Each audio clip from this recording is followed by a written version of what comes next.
Hello everyone, today I'm going to be reviewing the game Sonic CD for the Xbox 360. Now this game was developed by Sega and Christian Whitehead, and was developed with an all-new engine unlike the original Sonic CD and past releases. So this game, just like the original Sonic CD, lets you do several functions you couldn't do, such as several soundtracks, Sonic 2 spin dashes, playing as Tails, and more. And that is pretty much what the game lets you do. So anyway, let's start the game off, shall we? So while the game offers everything your normal XBLA release has, this also has new features because it was a port. There are several problems, however, but those don't really affect the gameplay, such as the opening. While it's the Japanese opening, due to bullcrap licensing issues, they had to edit it out. So the lyrics are gone. The only thing this is good for is to take the original video footage from the 360 version and dub the original Japanese version over it. I mean, that's what people on YouTube have done with the clear quality versions. And seriously, the other problem with no vocals is it's not the same without them. It's like that freaking Daytona USA re-release in the arcade without the lyrics for Daytona. It's not the same game. It doesn't feel the same way, but what the heck. Since this seems to be one of the few times where it happens because most of the other soundtrack is intact, let's go on to the actual gameplay, shall we? The gameplay plays almost the same. There are slight few glitches, however, but mostly in certain stages like the pinball stages. The game, for all in all, plays exactly the same as it originally did for most of it, if you're not playing as Tails, and you can jump up, run around, do everything else you did in Sonic CD. But onto the game itself, since I haven't talked about that yet, Sonic CD is like a unique mix of different ideas and classic Sonic. The gameplay is 100% true classic Sonic and not just classic Sonic in name only like in Sonic Generations. The physics are almost the same as classic Sonic. The only difference is because it's in the new engine, and even then you won't notice it most of the time unless you're in the awful pinball boss battle. But all in all, it's the same thing, which is pretty great, considering that this is a new engine. They actually managed to get it right this time. So this game actually plays the same as the original. Now on the original gameplay. The original gameplay, like I forgot to mention earlier, is just like classic Sonic, but this time they added new features such as a time travel mechanic. Get one of the past symbols or anything, run fast enough, and you will be in the past or future. If you get certain things in the past, you will make a good future.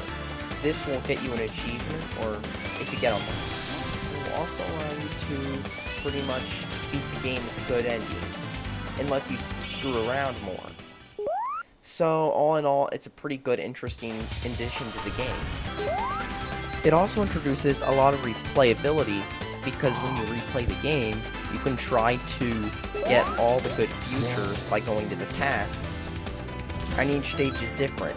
Bad futures are hard with stages, but easy when it comes to robots. Past stages are easy with stage obstacles, but have harder robots.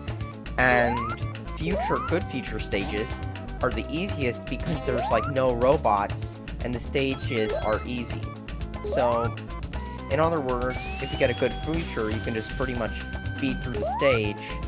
You have to go to the past to destroy two things in the stage, however. The first one is a robot machine. The second one is a giant hologram of metal Sonic stomping of animals. Destroying the robot machine kills all the robots in the past, present, and future, and makes a good future, while killing the metal Sonic has animals bounce around the level. In other words, it's pretty much, once you find it, it's worth it. And now on for the specials. Just like in Sonic 1, jumping through a goal ring at the end of the level will take you to a special stage. Sadly, the special stages haven't aged that well, as the graphics still kind of look crappy-ish, but it runs much faster than it did on the original Sega CD. As you can see.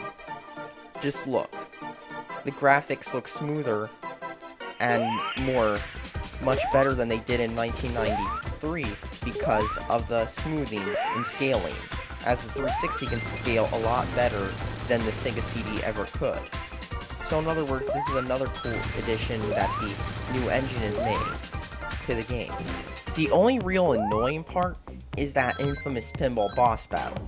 You've all seen it, but what it is the first part of the boss involves you running to the end, and then the boss battle starts. And the boss battle is a giant annoying pinball machine. We all hate those levels, but apparently Sega thought it was a good idea to put it in. The only problem is, the physics are even worse. You will actually walk on upside down walls. I'm not even kidding. The physics are probably even worse than they were originally.